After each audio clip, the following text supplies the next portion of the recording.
most non-competitive. So I win. Come on, you can't even handle losing at checkers. King me. Huh? Hey, look over there. What?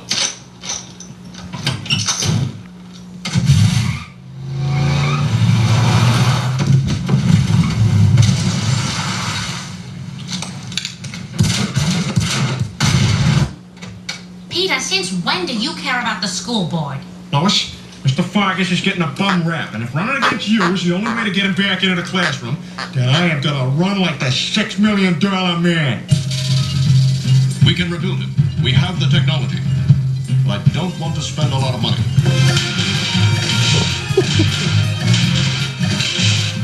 Fine. If you feel that strongly, then by all means run. But I'm warning you, I'm not going to pull any punches on the issues. Ooh, I'm Lois.